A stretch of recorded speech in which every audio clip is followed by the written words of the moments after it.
اعوذ باللہ من الشیطان الرجیم بسم اللہ الرحمن الرحیم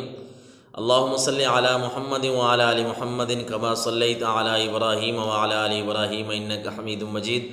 اللہم بارک علی محمد وعلی آل محمد کما بارکت علی ابراہیم وعلی آل ابراہیم انک حمید مجید۔ مصطفیٰ جان رحمت صلی اللہ علیہ وسلم سے محبت رکھنے والوں کی بھی کیا شان ہے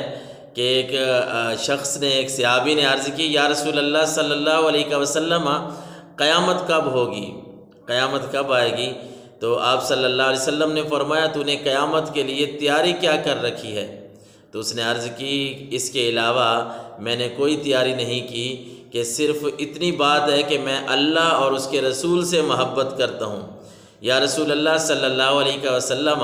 میں اللہ اور اس کے رسول سے محبت کرتا ہوں۔ ظاہر ہے جو بندہ سوال کرنے والا ہے، صحابی ہے، تو وہ نمازیں بھی پڑھتا ہوگا اور روزے بھی رکھتا ہوگا، حج زکوٰۃ دیگر فرائض وہ ادا کرتا ہوگا، لیکن وہ اللہ کے نبی صلی اللہ علیہ وسلم کے سامنے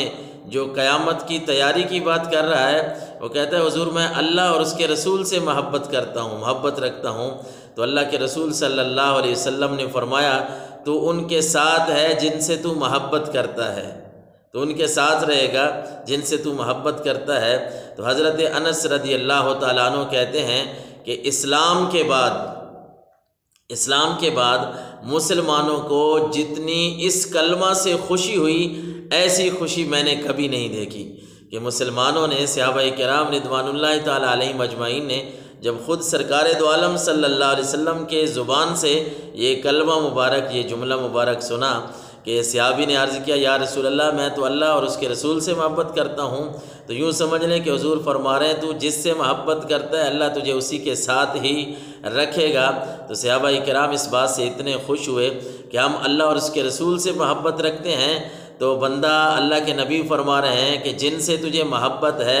اللہ تجھے ان کے ساتھ ہی رکھے گا۔ تو صحابہ کرام اس بات پہ اتنے خوش ہوئے، حضرت انس کہتے ہیں کہ اسلام لانے کے بعد مسلمان جتنے اس بات پہ خوش ہوئے، میں نے کبھی مسلمانوں کو کسی بات پہ اتنا خوش ہوتے نہیں دیکھا کہ مسلمانوں نے جب یہ سنا، صحابہ کرام نے، مسلمانوں نے، کہ ہم یہاں اللہ اور اس کے رسول سے محبت کرتے ہیں، تو وہاں بھی قیامت والے دن بھی، محشر میں بھی اور جنت میں بھی اللہ ہمیں اپنے نبی کا ساتھ عطا فرمائے گا۔ تو مسلمانوں کی خوشی کا ٹھکانہ نہ رہا، اور ہم بھی مسلمان ہیں، حضور تاجدار کائنات کے امتی ہیں، آپ صلی اللہ علیہ وسلم سے محبت کرنے والے ہیں، تو ہم بھی حضور علیہ الصلاۃ والسلام سے محبت کرنے والے ہیں، اور اس بات کا یقین رکھتے ہیں کہ جو بھی اللہ اور اس کے رسول کے ساتھ محبت رکھنے والا ہے اللہ اس کو اپنے رسول کے ساتھ جگہ عطا فرمائے گا، نیک لوگوں کے ساتھ، صحابہ کرام کے ساتھ جگہ نصیب کرے گا۔ اللہ تعالی ہم سب کو سمجھنے کی توفیق عطا فرمائے۔